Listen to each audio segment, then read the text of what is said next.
more Okay, slides. so on elite riders, so there are three major things that riders can help the horses to do better, or that riders can basically make sure the horse can't do. So this is like a triangle with a base. So we can read it from the top, but really we should be reading it from the bottom because it works bottom up and top down on the horse. So first of all, we need a horse to be able to engage its hind end. And it does that by actually stabilizing its back and using its braking power. And there are a lot of things that we are making the horse lift the hind legs too early instead of using its stabilization or braking phase. So the rider really need to be aware of where they end up on the back, and the saddle decides that in very many ways. Because as soon as you're too far back on the horse, things will start to happen.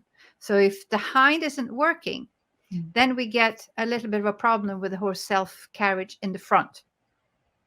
Because if you cannot hold the whole heavy body from moving too fast over the front leg, the body mass will actually move too fast over the front leg. And this means that the horse will push off with the front leg a little bit too late. And it's then pushing forward instead of upward. Okay. And as it's doing this, you're already starting to get problems with rotation because it's not able to stabilize its body. So it starts to rotate in the rib cage. And this is also something that the rider's leverage and weight and way of using the body has an impact on.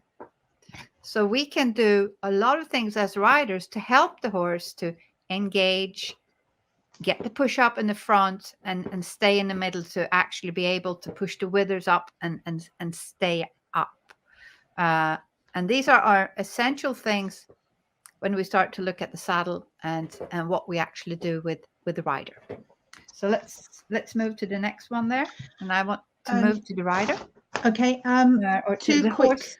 Two very quick comments. One from me, you talk about stability, but the English saddles are generally not wide enough to support the rider mediolaterally from side to side. They're just not. And I have found this using my horse simulator. That's what riders really struggle with, is stabilizing side to side. Laterally, the seats are not wide enough. No. And then it also comes down to affordability, 100%.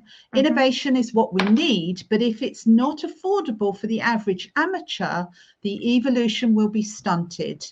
That's where it's at. That's the big picture. And just thinking of the country I work in and the market here, compromising on saddles happens on an uncomfortable level due to lack of knowledge as well as price. So yes, we didn't say this was ever going to be easy. No, it isn't. It is, but you see, good design. Once you know what good design is, it's not necessarily much more expensive. It's about changing how you do the procedures and making things in a factory. And once you establish new procedures, it suddenly isn't as hard or as expensive. The hard thing is to get people who maybe never did it that way to think about maybe doing it that way.